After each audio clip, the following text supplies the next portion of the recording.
boardroom. We have a quorum, so I will call the meeting to order. It has been properly noticed. Like I said, we have a quorum. Director Parsons, will you lead us in the Pledge of Allegiance, please? I pledge allegiance to the flag of the United States of America and to the republic for which it stands, one nation, under God, indivisible, with liberty and justice for all. Thank you. All right, I'd like a motion from somebody to approve the agenda, please. I see Donna moves. I see Pegmore seconds. Is there any changes or additions, deletions, corrections regarding the agenda? Hearing none, I will go ahead then and assume that the agenda is approved, unless I hear differently. All right, moving on. Approval of the minutes, December 16th, 2025, the regular open meeting, and the January 2nd, 2026, the agenda prep meeting. I'd like to take them both together. Can I get a motion to approve both of them together? So moved. I heard Peg Moore first, and I heard second from Ruth Johnson. Are there any corrections or changes regarding either of those sets of minutes? Hearing none, I will then go ahead also and assume that it's passed by the board. All righty, report of the chair. I only have one thing that I want to share with everybody, and that is that on the 28th of January, 28th? Is 28th Wednesday? 28th is Wednesday of next week. We will have the first town hall of 2026. The town hall will be held in the Performing Arts Center, and the reason it's being moved there from Clubhouse 2 is that we expect a fairly large turnout. It will be to discuss and update everybody on the Ting project. The Ting project is the fiber optic installation, and also there'll be discussion about DirecTV. So all the questions you might have about what does this mean for me? What does this mean in terms of the impact on my home? What about West Coast Internet? All of those kinds of things. We'll have a presentation by VMS staff, and we do expect also some Ting people to be present. And you'll be able to ask any and all questions that you have. So I invite everybody to the Performing Arts Center on Wednesday the 28th, and it starts at 3 o'clock in the afternoon. And that's the only thing I have from the chair. We're ready to go now to the open forum. At this time, members may only address the Board of Directors regarding items that are not on the agenda and that are within the jurisdiction of this board. The board reserves the right to limit the total amount of time allotted to the open forum. A member may speak only once during the forum. Speakers may not give their time to other people, no audio or video recording by attendees, and no rude or threatening comments, and specifically no specific names. If you're unhappy with people in the VMS staff or something, this is not the proper forum to identify anybody by name. Do we have any speakers? We do. We have 4 in-person speakers. The first one up is Chris Collins. About the foundation, update us on the foundation. Thank you. Good morning. Good morning. Thank you. I'm Chris Collins, 3306Q, and I'm here with another update on the work that the foundation does on behalf of residents who are experiencing temporary financial crisis. Thank you. 152 is the holiday number that you helped. 152 is the number of village residents that needed a helping hand and received holiday cheer this year because of you. This is possible because many of the village residents, clubs, churches, and service groups have supported the foundation during 2025. Excuse me. Working with social services and South County Outreach, the foundation provided grocery cards so each of the 152 could enjoy a special holiday meal. For them, that meal might not have been possible without your support. Your generosity also fueled a remarkable 28th year for the foundation. And because of you, we continue to deliver emergency financial assistance for residents in need. There are things like grocery cards, Meals on Wheels, financial support, scholarships for Alzheimer's daycare services, transportation to the food pantry, fall prevention classes, emergency response devices for fall risk residents, hearing aid financial assistance. In fact, this past year, the foundation also initiated a new public education program, which we called Planning for the Unpredictable. And this is to help residents become emergency prepared. With the help of VMS support, we developed newspaper and email announcements, a special emergency preparedness brochure, public service announcements, and a televised interview series. In addition, we continue to support the Good Neighbor program, which was to encourage club activities to bring residents together and build community. We want to extend our heartfelt thank you to these generous clubs and groups and religious organizations who provided special support during this past year. Agape Indonesian Fellowship, Ceramic Casters Club, Chicago Club, Chinese American Club, Friends of Bridge, Joyful Christians Club, Men's Golf Club, Needlework Club, Potters and Sculptors Club, Republican Club, Rock and Rollers, RV Wheelers, Sewing Supers, the Bocce and Social Club, Table Tennis Club, Taiwanese Club, Village Macintosh Club, Women's 18-hole golf course. So what are you grateful for? At the foundation of Laguna Woods Village, the answer is clear. We are very grateful for you and your incredible spirit of generosity that defines this community. Every gift, large or small, makes the community stronger. We look forward to the new year, and we celebrate the simple truth that guides everything that we do, and that is neighbors helping neighbors. So if you want more information about the foundation or you want to donate, there's the foundation of LagunaWoodsVillage.org, which is our website, and then our email is foundationlwv@gmail.com. So thank you. Thank you. Next. Next speaker is Juanita Skillman.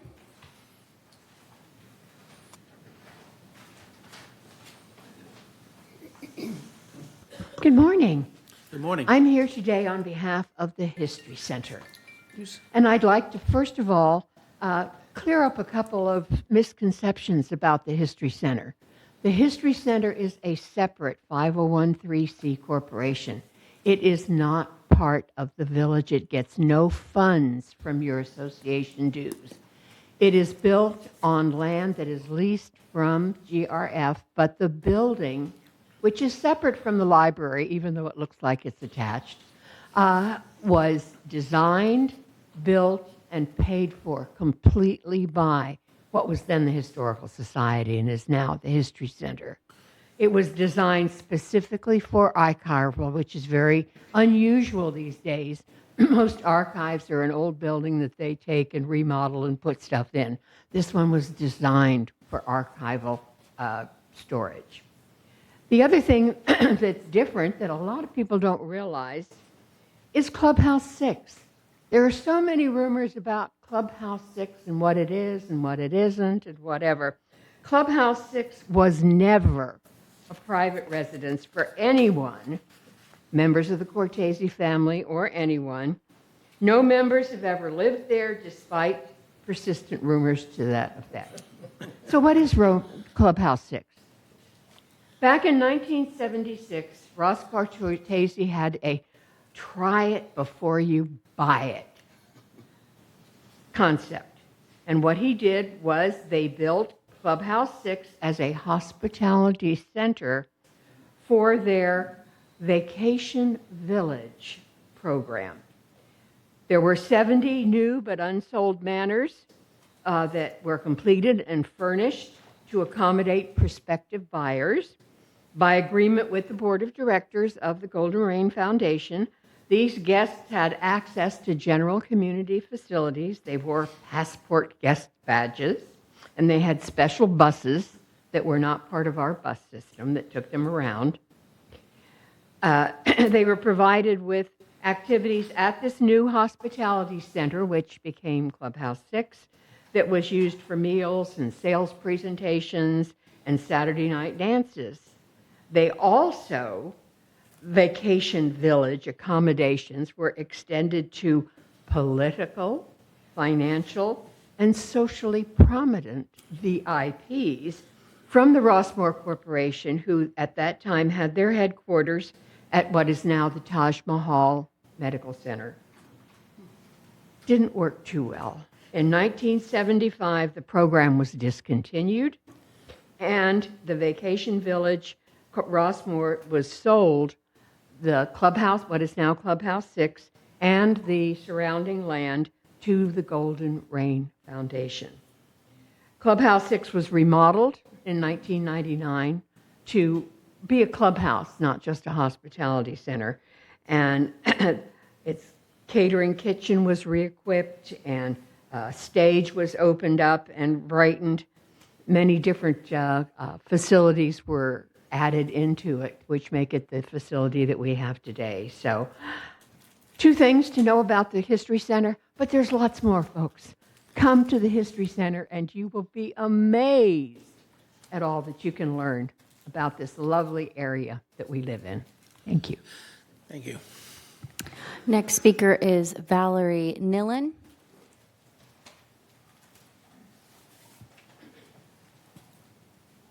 Good morning. I live in 4026 in Gate 13. I'm 14. And the building below us, 422, had their roof redone with this white plastic coating. And it has not worked out for us. It's a terrible sight for us to look down on. And I also took a picture of 4017 with the same roof, and it is clean. So I have reported to resident services about this, and they tell me that when it rains, it'll wash itself down. It doesn't. The gravel just comes up. I need someone to come to 4026 and look down from our building to this terrible site we have to look at, the roof of this building. And I expect it's still under warranty because it only happened like in the last less than 2 years. So can I leave the photographs with somebody Sure. here? or- Please give them to the secretary. Okay, thank you. Thank you.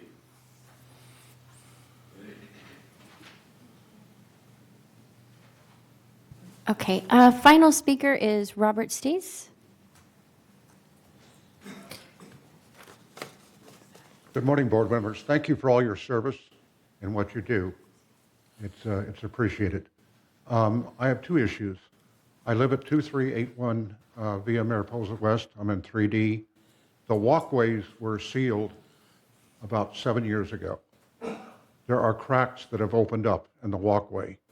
There's going to be dry rot, and the walkways are going to fail. When people are moving heavy refrigerators or getting new heavy things put in, the cracks are substantial, and they're all over the 3rd floor. They need to come in and reseal it before, because that water is penetrating into the wood, into the supports, and it's going to fail. It's not a case of if, it is going to fail. So I need the board to somehow get it done, to get that resealed.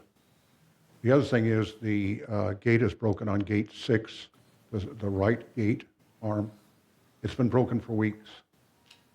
It impedes entrance into the village. Cars are actually in via Campa. They're blocking the street because there's so many cars trying to get in. So they need to get it fixed. The middle one works. The right one does not. So I'd appreciate it if you'd look into it and see what can be done to get it expedited. Thank you for your help. Thank you. And that is all for open forum. Okay. Well, first of all, Chris Collins, thank you very much for your presentation of the foundation. You guys do wonderful work, so thank you very much. I know a lot of residents do very much appreciate all the support you guys provide, so thank you. History Center, kudos, and thank you for the history lesson on Clubhouse 6. I had no idea about it, so thank you. All right. As for Ms. Nillen, you gave the pictures. You'll pass that on to the appropriate VMS staff for them to look into the issue that you raised about the roof. And as for Mr. Stace, The issue of the cracks in the walkways, that'll also be referred to the appropriate VMS people to have them check out. As for the gate issue, let me just share with you and everybody else. We have had 28 gates hit by people in a 90-day time period, knocking 28 gates out of commission. We do not have the parts to keep up with that kind of situation, and we have to also bring in an outside vendor to do the repairs when that happens, so some of it's related to the outside vendor, but it is an ongoing problem, and there isn't any quick solution to it. They're working, certainly they know about it, and they're working as quickly as they can to get the replacement parts and fix the gate. But like I said, when you have 28 gates in 90 days, it's a problem that the whole village is experiencing. But we'll have them take a look at it and see when they think they may be able to fix that problem for you. All right, anybody else want to respond? Go ahead. First, we'll go with Steve Parsons. Yeah, for you on the gates, are there specific times you see a big backup? Frequently during the day, commuter time, mornings and Okay. evenings, late afternoon. But it's virtually two streams that are going into the street. Yeah. You can't get through. There isn't enough volume. The gate is not broken, it's just up. So the mechanism evidently is a problem. Yeah. Okay. So, The arm is not broken. Thank you. Ed? I know at one time we looked at the gates opening earlier when you drive up to them, because I know so many of them, you come so close. What was the outcome of that, Bob? We've had numerous presentations by the staff experts, and they are timed the way they should be timed to allow a vehicle to get through and then for the arms to close so the next vehicle can't follow through without showing ID or using their RFID. So they are the way they were designed to be. But you really have to drive up and on them. I mean, I know I have to. Well, just as a matter of information, Gate 10 had recently been hit, and the new replacement, now it's about 4 or 5 feet before, as opposed to previously, you had to drive right up, almost right up to it. Now it's 4 or 5 feet. Oh, that's good. Can we do it for the other ones? I'm just telling you what happened with that one. So they were able to finally make that adjustment. That's right. All right, okay. Anybody else comments? Thank you all for your comments. We appreciate hearing from the members. Okay, moving along, CEO report. Thank you, President Muchnick, honorable members of the board and our audience. I just want to share some quick updates with you this morning. Following up on President Muchnick's comments, what I wanted to provide is an update on the Ting Fiber project. And the most important fact here is we just wanted to share that we've exceeded the year-end goals for pre-wiring and installation. And you'll see the favorable column. We finished the year a little bit ahead of schedule, which is good news. And then on the next slide, these are the milestones for 2026. And you'll see that installations were not intended to progress at a uniform rate. We are scaling up our installations. For instance, there are almost 3,000 planned for the first quarter and about 4,000 planned for the second quarter. This phased approach was implemented to allow for initial resolution of any challenges as we started the project, process refinement, and so forth. So there will be additional installation teams deployed to support the increased installations. With the new year and the anniversary of the LA fires upon us, we want to remind residents to enroll in OC Alerts and Everbridge. Alert OC is Orange County's official emergency alert system. It sends countywide alerts by phone, text, and emails. And Laguna Woods uses Everbridge, which is our village-specific alert system. And this covers things such as gate closures, traffic, and community instructions. We may also amplify Alert OC messages with added village details when necessary. We encourage residents to sign up for both systems, and you can do this by visiting the village website, scrolling to the footer at the bottom, and clicking Sign Up Today under the Alert OC and Everbridge logos. Locally, we want to remind residents about residential fire safety. Unfortunately, we've had 3 OCFA responses for stovetop fires in the last 30 days. So we want to take advantage of my time this morning just to remind everyone to be careful when cooking, to remove things from the stove before leaving their units. These are pictures of those recent fires. Fire extinguishers and can help with home safety. We defer to the Orange County Fire Authority on this, but they recommend that fire extinguishers can help fires from escalating if you have the right kind at the right place at the right time. OCFA recommends keeping one in your kitchen where common house fires start and another near the home exit to allow for a safer getaway if flames are close to the entry point.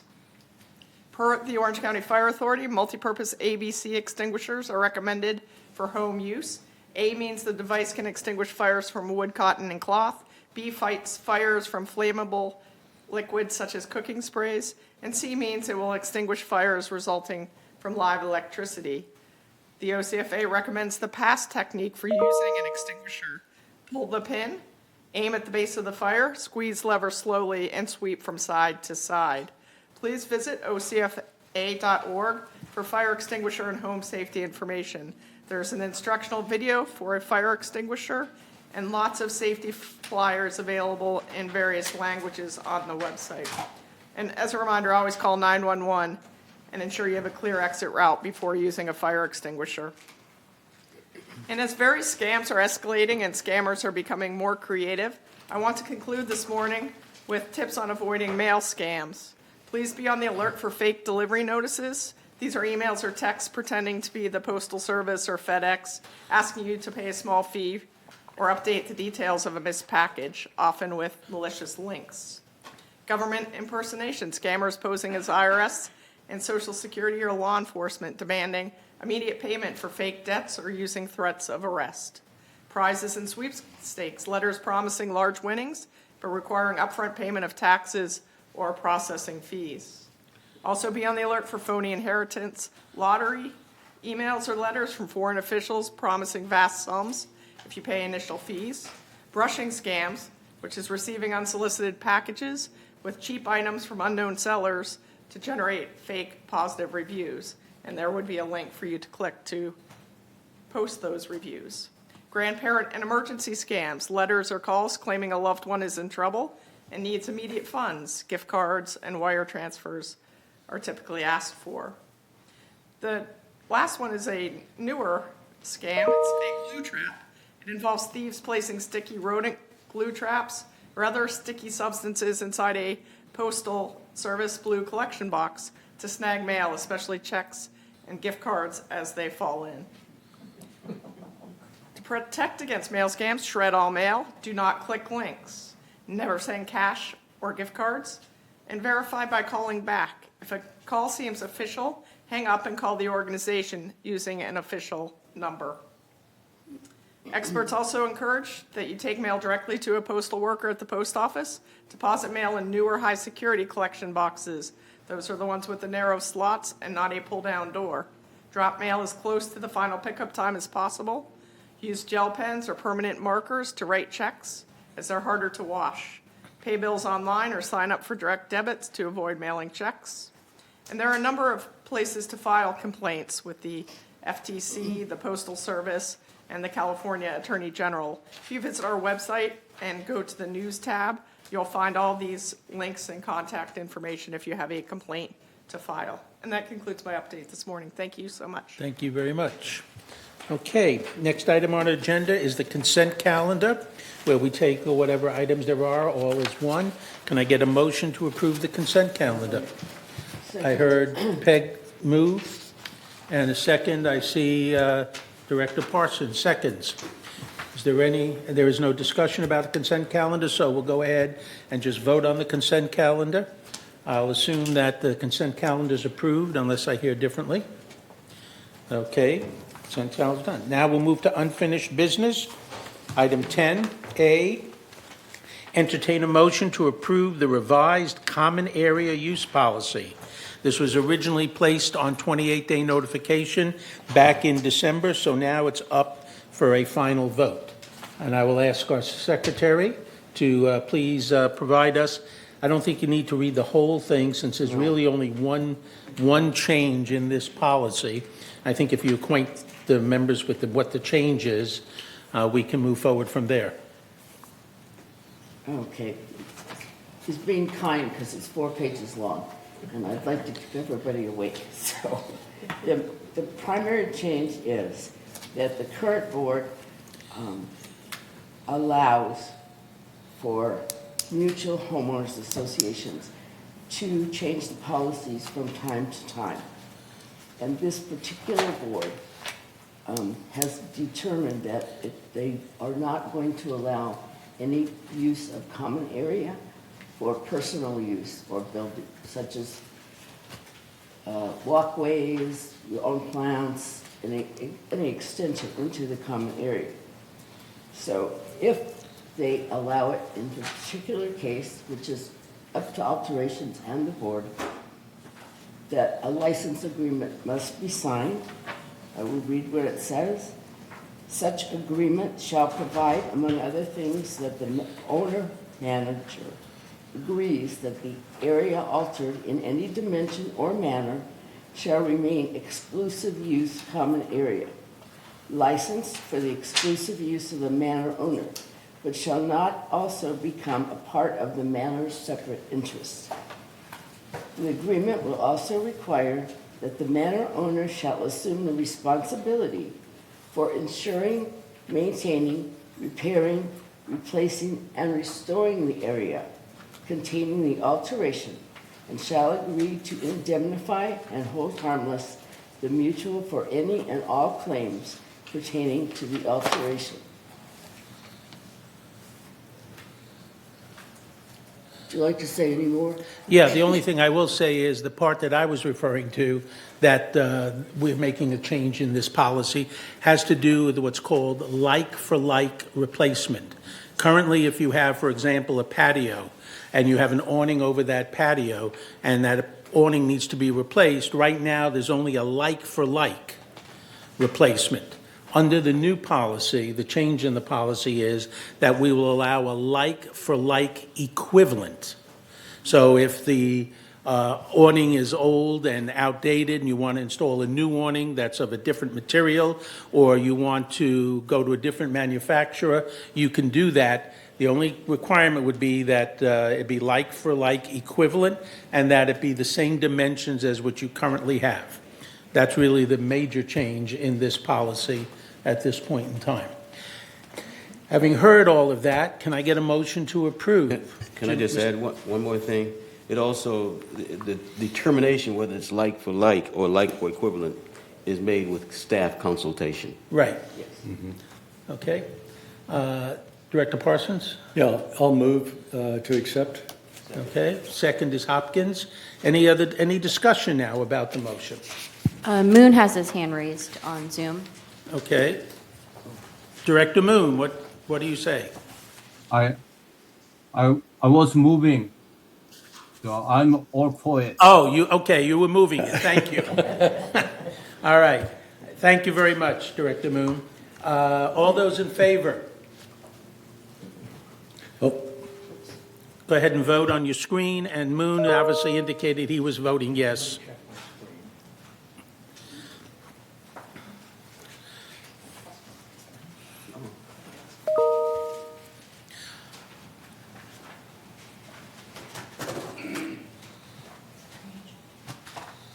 There's always one, Howard.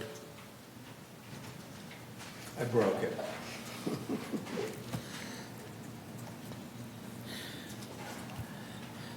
For those of you watching at home, we're waiting for Oh my God, here it comes. Director Fox's screen to come up.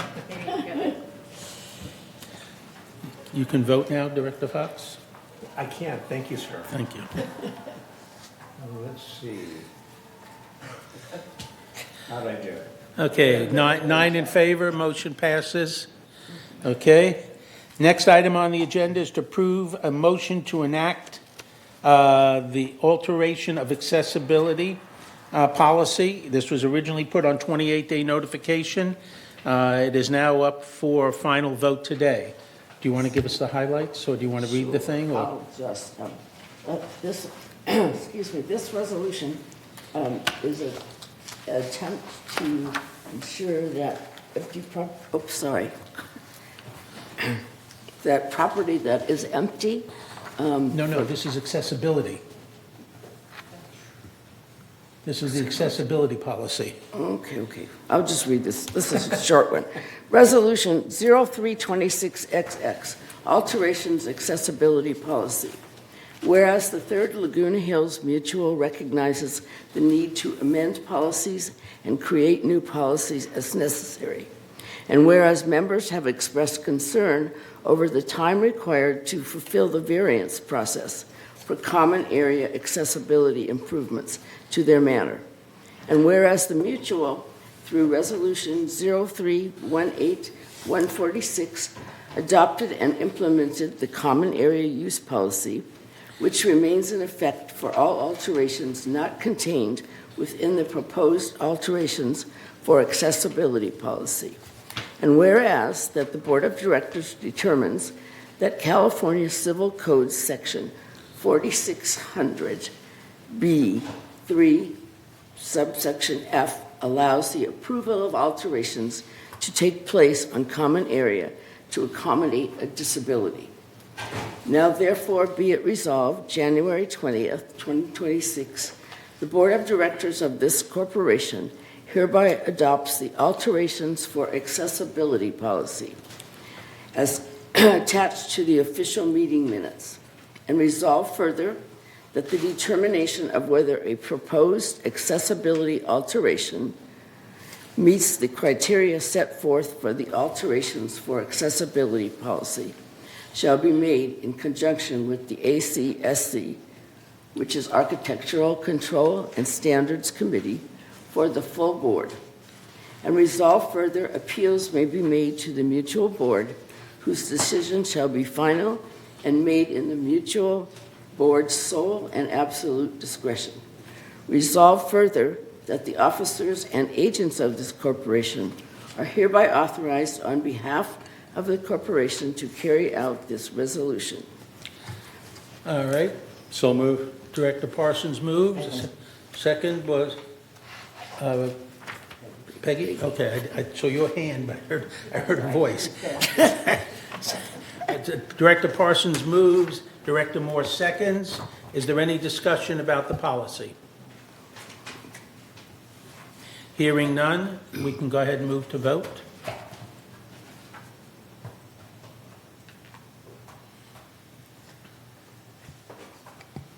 Moon, do you want to I'm us know. opposing.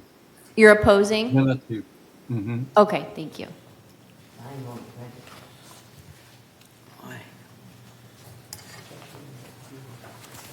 Okay. All right, the vote passes 7-1. Okay? Next item on the agenda is to entertain a motion to approve the revision to the interior inspection of unoccupied manors. This was also placed on 28-day notification back in December, so it's coming up today for final vote. Madam Secretary, if you would read the motion, the resolution, please. It's another long one, but this is the correct one. Resolution 0326XX, Unoccupied Manor Inspection Policy. This is to protect you as residents and owners from any issues that might arise with an unoccupied manor, such as a leak that will affect your unit. So basically, the key point is a resolution. If a manor remains unoccupied for longer than 6 months, and for every 6-month subsequent period, a notification via email or mail will be sent to the manor owner, informing them of an upcoming manor inspection per the unoccupied manor inspection policy. This notification will provide an overview of the inspection process and will include a copy of the current policy. Resolve further that except in case of an emergency inspection, in which case the mutual or representative thereof may enter without prior notice to the manor owner. The mutual must provide a second and final written notice via email or mail to the owner of record of each manor that is unoccupied and presumed to be unoccupied a minimum of 15 days prior to any inspection scheduled to be carried out in a manor in accordance with this policy.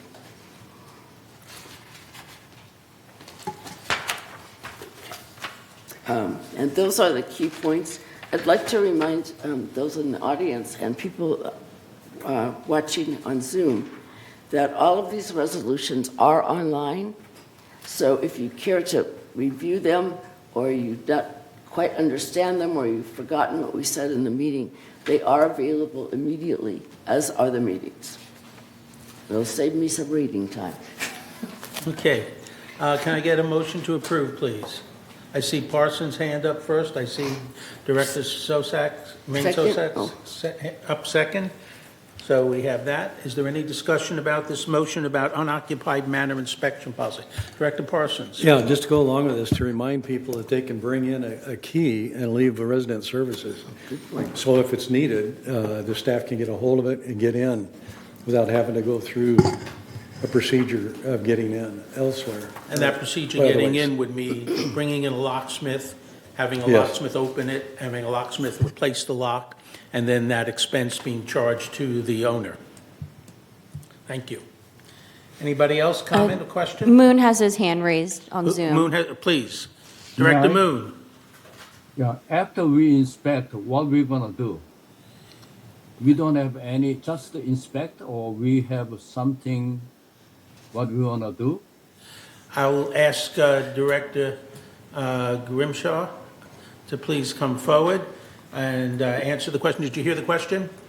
He said after the inspection, now what? And good morning. After the inspection, a report is created. It's a fairly detailed report that may include pictures. That report is then sent to the owner.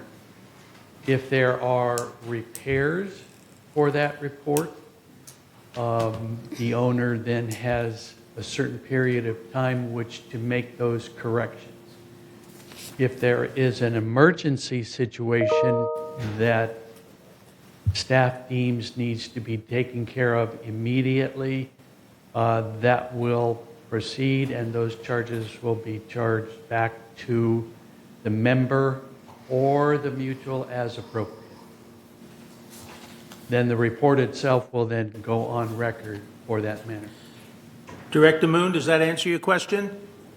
In a way, but if, when we inspect it, and then the condition is, problem to neighborhood or next door, then it needed to be fixed or corrected,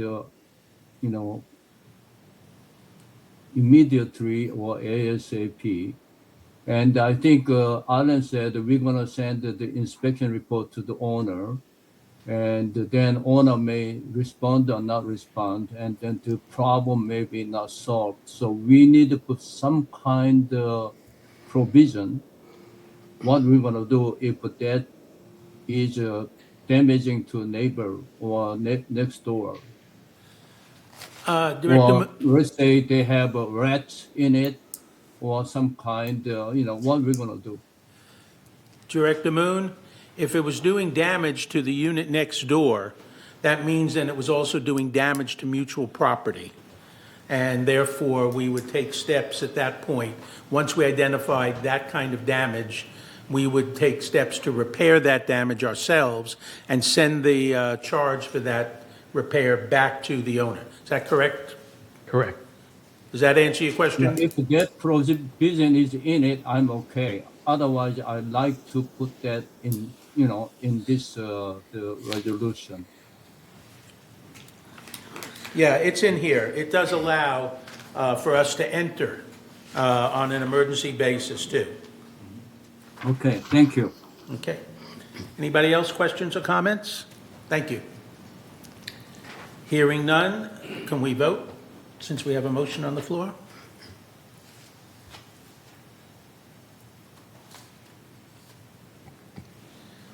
Moon, are you voting for? Yes. Okay, thank you.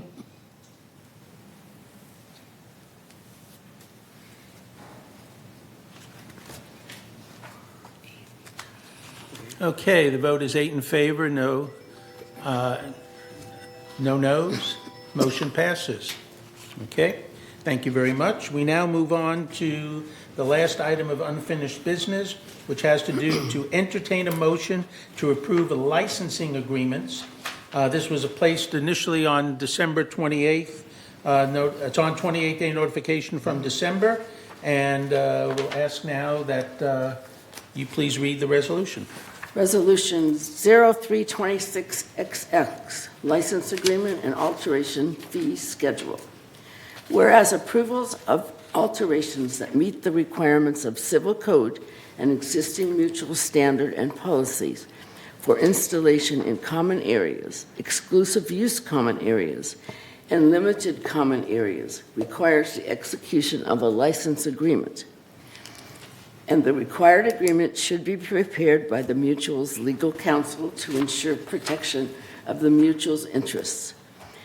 And whereas alteration and variance request require significant staff time for proper processing, including research, report preparation, presentation to the appropriate committee and board, and whereas several tasks are performed in conjunction with alteration and variance requests, namely plan check changes, mutual consent inspections, correction notice reinspections, and license agreement.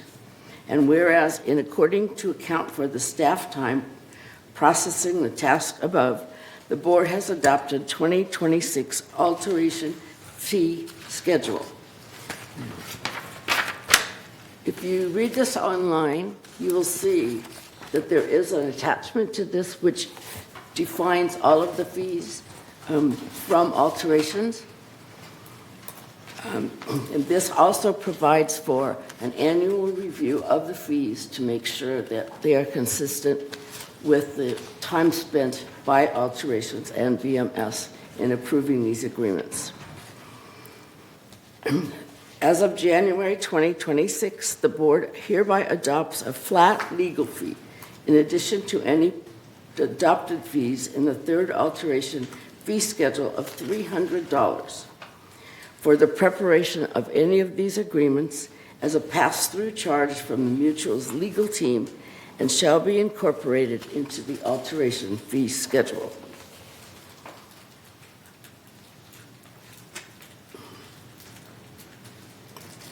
The staff preparation time for license agreements shall be $50 or as noted in the third alteration fee schedule.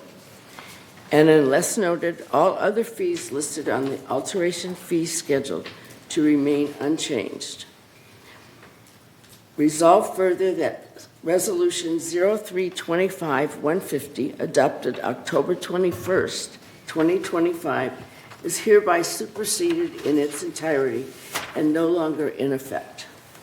Further revisions to the alteration fee schedule will be reviewed and undertaken as one cohesive resolution every year with board approval.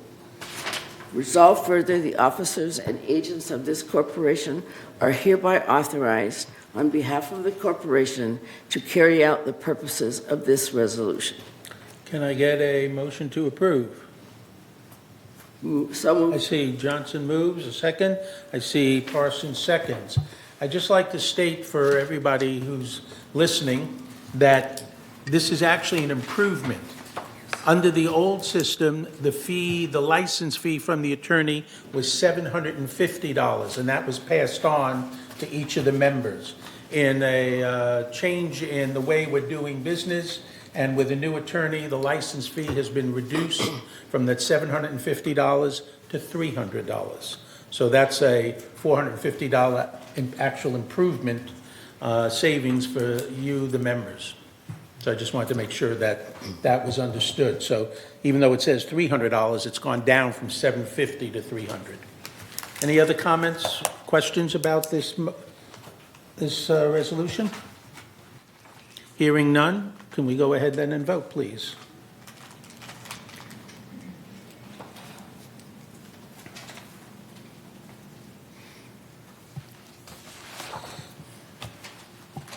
Moon, can you provide your vote? Yeah, yes. Thank My you. Raising hand is not Okay, coming up. thank you. Okay, motion passes 8 in favor, no noes, no abstentions. Motion passes. That concludes our unfinished business. We now have new business, which, believe it or not, we do not have any at this moment in time. So now we will move on to our committee reports. The first one we'll go to is Director Fox and the Finance Committee. Thank you, President Muchnick. Okay, are we ready for the slides?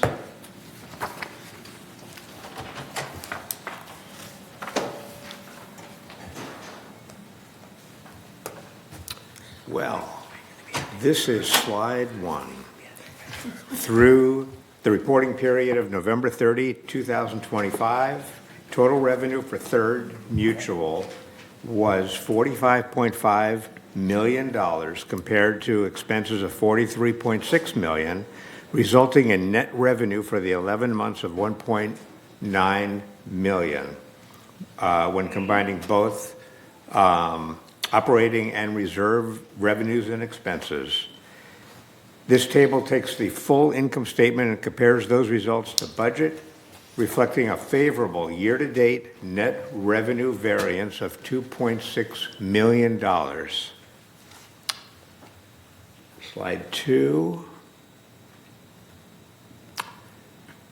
Okay, this slide shows the most significant variances to budget, and they were attributable to insurance, $1.3 million favorable due to savings starting in June for Third's 2025 property insurance renewal. Property insurance is estimated to end the year $1.6 million favorable to budget.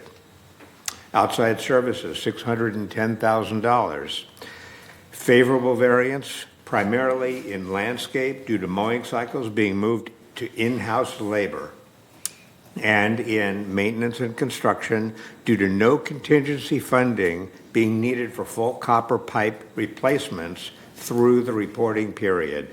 Additionally, the landscape prior to paint program was favorable due to delays stemming from a greater than anticipated volume of dry rot repairs and weather fluctuations which postponed landscape work. Offsetting the favorable variance is a larger than anticipated amount of chargeable damage restoration expense for moisture intrusion. Third would be the fees and charges for residents, $511,000. This is a favorable variance, primarily due to higher damage restoration revenue for moisture intrusion than anticipated. Investment income favorable by $300,000 due to higher than anticipated rate of return on investment balances. Then we've got materials and supplies. And this is $261,000 favorable, and this is primarily driven by maintenance and construction as the exterior paint program schedule was delayed due to inclement weather and unanticipated dry rot work. The scope of dry rot work was too large for in-house crews, causing most larger repairs to be outsourced, which lowered carpentry materials expense.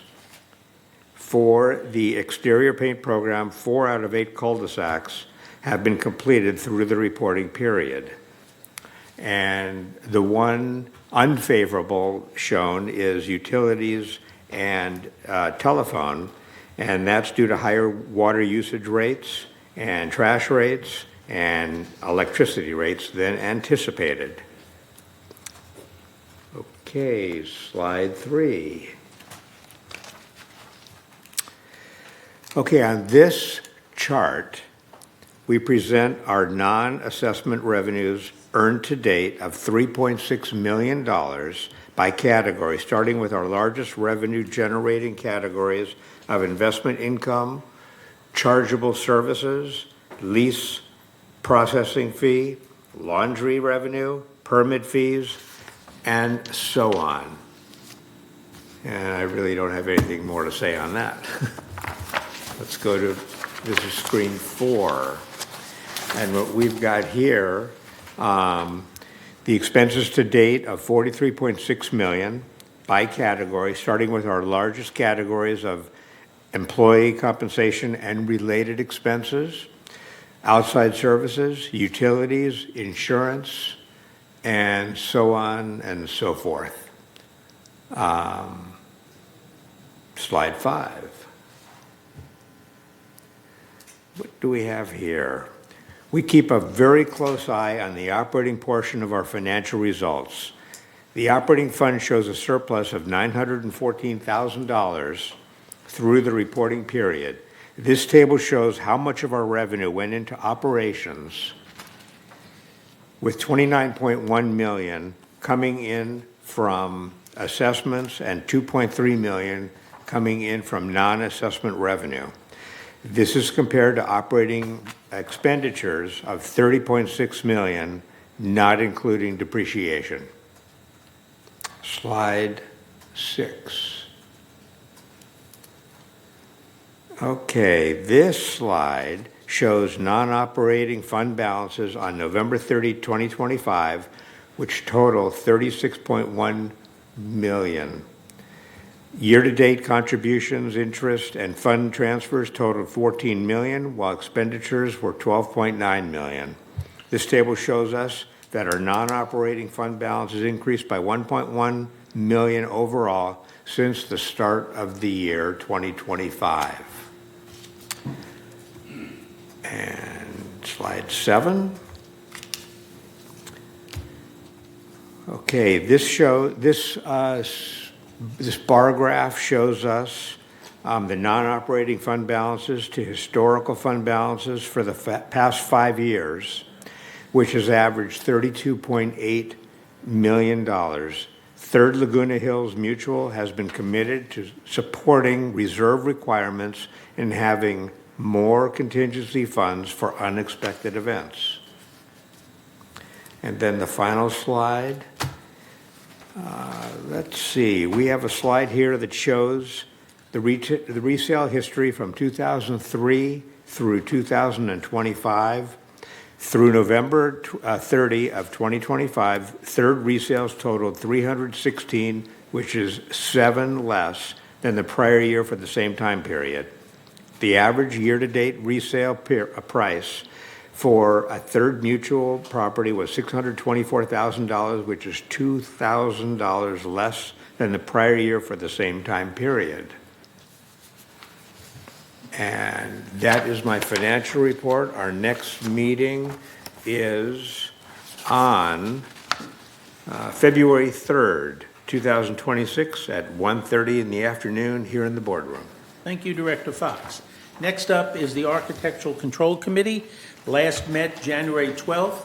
The meeting had only one agenda item, revision to the Standard 11A, interior flooring for second and/or third floor manners. The staff recommendation was to amend sections 3.1 and 3.1A of the standard to both increase efficiency while maintaining the goal of the standard. To accomplish this, the two sections that have been amended are designed to remove the need for a mutual consent and the applicable mutual consent processing fee, and to replace them with a mutual registration form. The registration forms will be recorded by the manner alterations in the community database for reference should an investigation be undertaken into flooring selections affecting sound transmission between floors. So this will actually show a savings to anybody who does new flooring. They don't have to get a mutual consent. There's no processing fee. So we see that as an improvement for the residents. Next meeting of the ACSC is February 9th at 9:30 here in the boardroom. Next up is the M&C. Director Karimi, who's chair of the M&C, was unable to be here with us today, so he's asked me to give the report. Last meeting of the M&C Committee was January 5th. The focus of the meeting had to do with issues with the Garden Villa buildings. Previously, the M&C Committee had asked the Garden Villa Association to review the breezeway seepage study and to provide the M&C Committee with a list of the possible solutions and their estimated costs. The Garden Villa Association came up with a list of 11 solutions. After discussing the possible solutions, the M&C Committee asked the Garden Villa Association representatives to take back to their members the list and ask them to rank order them in terms of perceived importance. In addition, topics related to the garden villas included a presentation by the VMS staff about fire sprinkler inspections and the presentation on the rain gutter cleaning schedule. Finally, a discussion about garden villa dry rot repairs, emergency versus scheduled, took place. The next meeting of M&C is scheduled for February 2nd at 1:30 here in the boardroom. Next up is the Landscape Committee. Director Parsons, if you would. Thank you. Next month, we are going to be, having a briefing on the KPIs for landscape. Looking forward to hearing that. It's an annual thing. Next, bring you up to date a little bit on dethatching. That's started over in Gate 6. Different problems have been worked out with the contractor. They're performing well. They're picking up the pace, and they still plan on being completed by the end of April of this year. Some other good news is off-schedule tree work for working on trees and taking off excess was down to 44 trees this time versus 117, I think it was last month. So that's working well. And I just want to remind people about stepping stones. This has been brought up, I think, at the last meeting. We've talked about it at different times, and just want to reiterate, before you do anything with stepping stones, be sure you check the current policy out. We've had a discussion with a person recently that hasn't gone so well, but the person, I think, now is getting the message that they have to follow this policy that's in place. So that completes my report, and the next meeting is February 5th, 2026, 9:30 here in the boardroom. Thank you, Director Parsons. Next up is the report of the Water Conservation Committee. Director Rain-Sozak. The Water Conservation Committee meets quarterly, and it last held its quarterly meeting on October the 30th. I want to call your attention to the finance report, where we heard that in terms of utilities, actually the only negative revenue side in terms of not meeting budget was in utilities. And rates went up for electric, trash, and water, so there's nothing we can do about that. However, the only area in which usage also played a role was water. And so there's something we as residents can do about that, so I urge all of you to attend the next Water Conservation Committee and look for announcements throughout the year that we're planning. And the next meeting will be held on January 29th, which is next week at 2 p.m. right here in the boardroom. Thank you, Director Rain-Sozak. Next up is the Resident Policy and Compliance Committee. That last met November 26th. The full report was provided at the December board meeting. The next meeting of the Resident Policy and Compliance Committee is scheduled for Wednesday, January 28th at 9:30 here in the boardroom. And next up is Director Yun with the report on the Garden Villa Recreation Room Committee. Garden Villa Recreation Room Committee met October 29, and everything was on the budget and online, everything, and there was no issues at all. And the meeting adjourned without any problems. And then next meeting is March 18, 26. Thank you. Thank you, Director Yun. And that's going to be 1:30 here in the boardroom for that Garden Villa Recreation Room Committee meeting. Next up, we have the GRF Committee highlights. First, we turn to Director Fox, who will talk to us about the Community Activities Committee. Director Fox. Thank you, President Muchnick. Okay, so the Community Activities Committee last met on Thursday, January 8th, here in the boardroom. And let's see. It was a long meeting, and it was spirited, the subject matters, but the main matter that we went over, which took like forever, it seemed, was going over the operating rules for Recreation and Special Events Department. And we went over page by page, department by department, line by line. Anyway, we finally finished all of that, and the committee came to a consensus, and we approved it. And now we're on to bigger and better things, which means longer and longer meetings. Other than that, it was uneventful, the meeting. The next meeting, I think, is February 12th. 1:30 here in the boardroom. Thank Yes. you, Director Fox. Now, next up, Director Fox, you're still up. You're going to talk to us about the village traffic hearings. Village traffic hearings, my favorite subject. We're keeping everybody in line, and we're making sure that nobody speeds and nobody runs the stop signs. At least that's our goal. And nobody hits the gate. And that's beyond us. That's another committee's department. We refer it out. Actually, not much to report. It's it's all private. We don't divulge the names of the people who are here committing these crimes. Even though we don't report it to the DMV, it doesn't affect their record. It does affect their record within the village. So we're on watch for you and doing what we can to make sure it's a safer place. That's my report. Thank the next you. meeting is tomorrow morning, but none of you can come. Can I make a comment on this? It's a closed meeting. Director Parsons. Yeah, I know it's not in our purview, but you may have some influence, both here and GRF.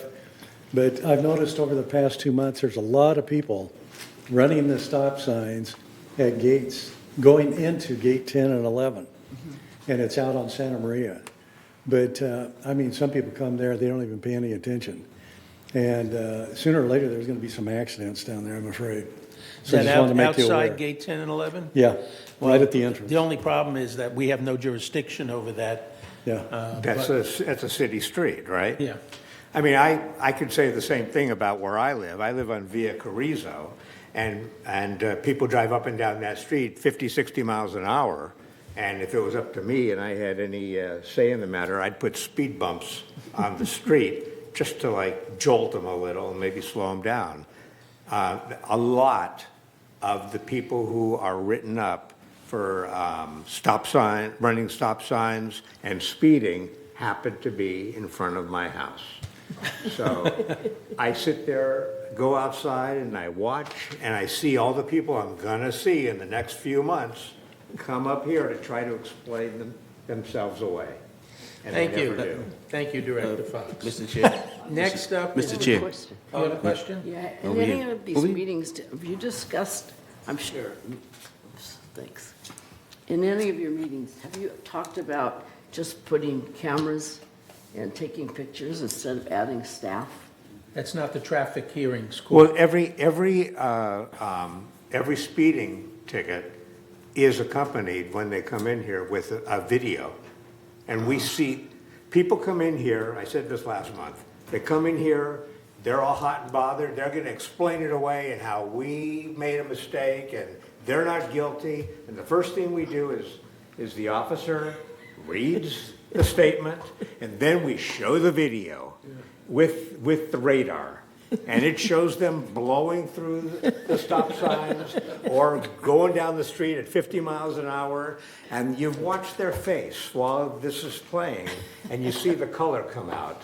And it's like, okay, now it's your turn. We've shown you the evidence. What would you like to say for yourself? And almost every single person says, I didn't realize you had video. And that's usually, it's one person after another. Okay. Same thing. Director Hopkins. Yeah, I was just wondering, I know it's a GRF function, but could we have some statistical data that maybe staff would come in and give us some statistics on stop sign violations and speeding, et cetera, divided by mutual? It would be just very informative, I think, for for the residents to hear as well as us. And has there been an uptick? Anecdotally, I notice a lot of things you're noticing as I walk a lot. And so I'm just wondering if we could have some statistical data that would Director support Moore. that. A lot of that comes under security and community access, which I'm on with GRF, so I would bring that up. Yeah, thank you. Okay, next up is disaster preparedness. Director Parsons. Okay, nothing much has happened since our last meeting on 30 September 2025, but I would encourage everybody to come to our meeting that's scheduled for January 27th this month, 9:30 a.m. in the boardroom, and make your concerns known and listen to what's presented. Thank you. Thank you. Next up, Director Johnson, GRF Maintenance and Construction Committee. Yeah, our last meeting was December 10th. It was reported on previously in December. Not much interest in the subject at this point. The next meeting is February 11th at 9:30 a.m. in the boardroom and also virtual. Director Fox, GRF Finance Committee. Me again? Well, okay, let's see. I know, it's so much fun. Okay, so the GRF Finance Committee, we had our first meeting of the new Finance Committee, I don't know, December 17th. Right. And what did we talk about there? You know, it escapes me. We really didn't talk about anything of any importance. It was really just discussing where the committee wanted to go and the chair of the committee laying out his vision for what he'd like to accomplish during his term. And other than that, there was just an overview of administrative details. Okay, next meeting is January 21st at 1:30 here in the boardroom. Correct. Okay, moving on, we now go to Director Hopkins with GRF Mobility and Vehicles Committee. We have a meeting coming up, but the last meeting I reported on, it was a couple of months ago. It was, they wanted to make some changes in the bus schedule. We delayed those changes until further analysis, and we should be coming up with a decision this next meeting. And so the next meeting is, I didn't realize that. February 4th, 2026 at 1:30 p.m. Thank you. Here in the boardroom. Thank you. Okay, next up is GRF Landscape Committee, Director Rain Sotzak. The GRF Landscape Committee meets quarterly, and it held its last quarterly meeting on November 17th. It was reported at last month's meeting. However, I do want to just say that repeatedly we hear concerns from residents about Aliso Creek and wanting our landscape folks to do some trimming and maintenance of things. And that really is controlled by California Fish and Wildlife. And our folks can only do what they are permitted to do. So they really pay great attention to it, but there are limits. And so I just thought we hear it enough that I thought maybe I should remind people. And our next meeting, quarterly meeting, will be held on February 11th, right here in the boardroom at 1:30 in the afternoon. Thank you. Next up is the Space Planning Ad Hoc Committee. This committee last met October 20th. However, while the committee hasn't met in quite a while, I think it might be worthwhile to remind you of what took place 3 months ago. After many years of discussion, consideration of various plans, etc., the committee, by a vote of 4-1, approved a motion to recommend to the GRF board that a design contract of a new Building E be provided that would provide workspace for security, landscape, and maintenance services, administrative support staff be awarded.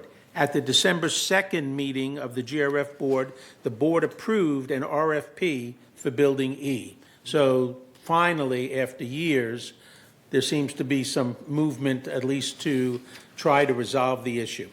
Currently, there are no scheduled meetings for this committee. Next up is the Information Technology Advisory Committee, Director Hopkins. Yes, we last met, it's a closed meeting. We last met on October 31st, just to get an update on where we stand. The next meeting is January 30th at 1:30 It is, again, a closed meeting. We get an update from the vendors as to what's going on and where we are. But the progress has been excellent, and so we're seeing results of it. It's kind of underneath the covers, so to speak, but we're seeing the results of it. I think staff is very pleased with their ability to provide a more efficient service to us. Thank you. Next up is the GRF Broadband Ad Hoc Committee. This committee last met on December 10th, and during the CEO's report, you heard an update on the ting and the installation, so I won't go over any of that. The next meeting of the Broadband Committee is scheduled for February 23rd at 9:30 here in the Community Center. And that takes us next to... Wait, can we, one question on the, Broadband? yeah. Like last night or 2 nights ago, all the internet went out. Oh, yeah. Right? It was out for like 12 hours. Correct. And that was a problem with Southern California Edison, from what I understand. Correct. Is there anything that can ever be done around, when Ting is here and West Coast is gone, are we still subject to Southern California Edison? Do we get any credit? I'm when nodding that my head happens? yes. You're The nodding answer- your head yes. The answer is yes, we're still subject to the issues related to Southern California. But if we had, just thinking outside the box here, if we had solar and we were self-contained in some way, would we be beyond the scope of Southern California Edison? I'm just a hypothetical. I don't even know if it could even be done. Okay, well, thank you. You're welcome. I should get out there and give my 3-minute talk, right? Okay. I just have a question. Director Johnson. On top of that, when that happens, do we have the ability to request credit from them for the damage? I mean, a lot of people really rely on having electricity. It's overrated. So I'm curious whether, I know when we have cell phones, if you didn't have service for a while, you could request credit. We can check on that. I'm not sure. I've never heard them giving us yeah, credit. Yeah. We can check. Wasn't that outage more extensive than just Laguna Newport, Woods? went up to Newport. It was- Yeah. Yeah, So it wasn't a community issue, it was a Correct. area. Right. all right, moving along, we next have, Could I just make a comment on that? on the please? broadband? What happened, the event that happened yesterday. I called in and ultimately, stayed in the queue and got a call back saying there were many thousands of calls that they had to respond to. And I'm wondering, wouldn't it be possible to send an email or a text to people who live here in If the Laguna Woods? email's If the out, internet is not working, email won't work. email won't work. How about text? Text won't work either. Nothing, okay. I don't know, I was. Sent, it's just some people were not able to get it. A message was sent. Yeah, okay, thanks. Text was working. What? Not for me. No, just, And it was nice. okay. GRF Security and Community Access Committee, Director Moore. Yes, one of the things that was set aside was any look into non-member participation at the gates. So they will always have a gate individual there. There will be no looking into not having them. One of the other things that has come up is 38% of the tickets that are given are for running stop signs. It is a constant complaint. Oh, thank you. It's a constant complaint on the part of individuals appearing before us of two things. One, the walkers and their discussion about cars running stop signs, and the other is coyotes. In the opinion of individuals in this community, they feel that part of the security comes from hazing of coyotes and that the security should be a participant in that. We will ask, as we were requested by one of our members here on the board, to have it divided as to what they look at in each mutual, because clutter seems to be a big thing that they seem to be reporting on. And that is an issue that needs to be taken care of. Because I don't think security should be the clutter people. So this is what we do there. Please come and see us. Tell us what your concerns are. We're more than willing to listen to them and to address them. I don't know who our new chair will be with GRF, but we're looking forward to the next meeting. And the next meeting will be held on, hold on just a minute, February 25th. At 1:30 here in the boardroom. Okay, yes, Director Yeah, Parsons. all right, can anybody that's on the board here, maybe in the audience, talk about the coyote problem? I noticed in the last globe, that was a huge, huge problem. There were I 2 know- letters in the last globe. Yeah, yeah. 2 letters. And I know ever since I've been here, from 2014, over in Gate 8, especially up above the nursery, coyotes just run free. And people over there have started to defend themselves.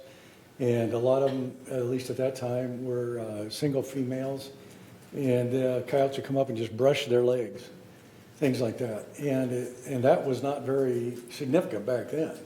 But now it seems to be really out in the open, and it's a big problem.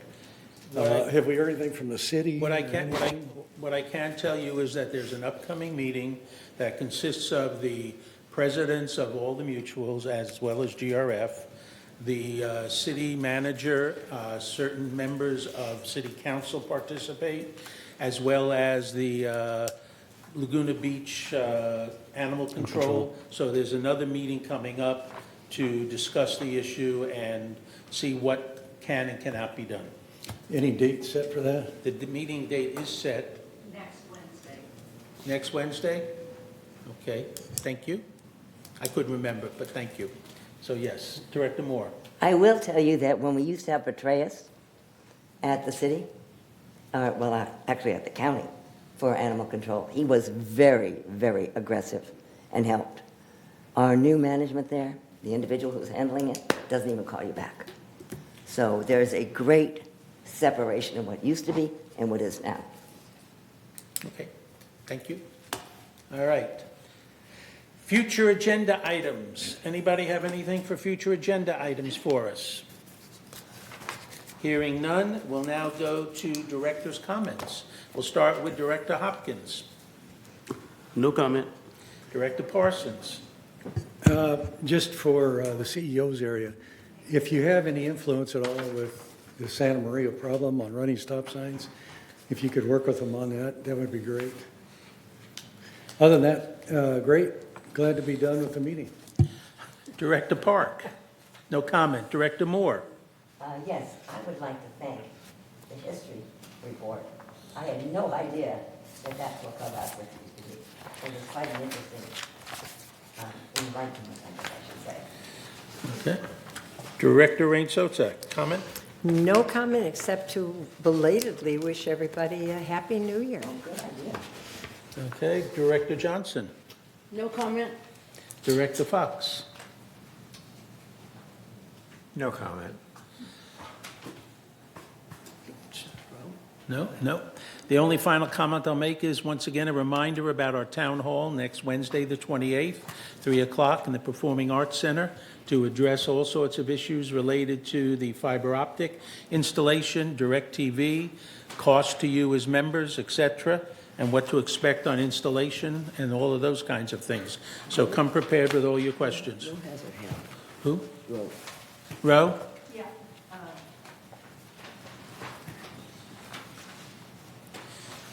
Just correction on that meeting at City Hall. I believe it's tomorrow, Wednesday, tomorrow at 2 o'clock at City Hall regarding the coyote issue. Can we check on that? That's a city meeting. That's a city so this meeting. is Yes. separate. We're talking about a meeting here that takes place. It's a separate meeting here, Oh, right? We're not, in- No, he's talking about coyotes, correct? Yeah. Talking about- that's a city hall meeting, right? yes. That's not our meeting. No, we have a separate meeting here that those people come here. So Okay. Well, Okay. I believe there's one tomorrow at City Hall. which will affect us as well, so. Here's the mayor. Let the mayor speak. The mayor, Probably knows. hopefully, the mayor can shed light on that. Yes, the coyote situation is not an agenda item. However, there's an open forum where people can come and talk about their concerns about the coyote tomorrow at 2 o'clock. So it's not an agenda item, it's an open forum discussion. Thank you. That answers that. All righty. Hearing nothing else, I'd like to thank everybody. It's 10:50. This is, I think, one of the earliest times we have finished a morning board meeting, so thank you, everyone. Thank you, audience, for your attendance. And based on that, 10:50, I will adjourn the meeting. What time would you like to commence closed session at? 11:30. Sure. What are we going to do the extra 10 minutes? No, you got 40 minutes. No, but usually it's a half hour to go eat and stuff our faces and then start the meeting. You want to start earlier? We'll start earlier. Maybe we can have breakfast.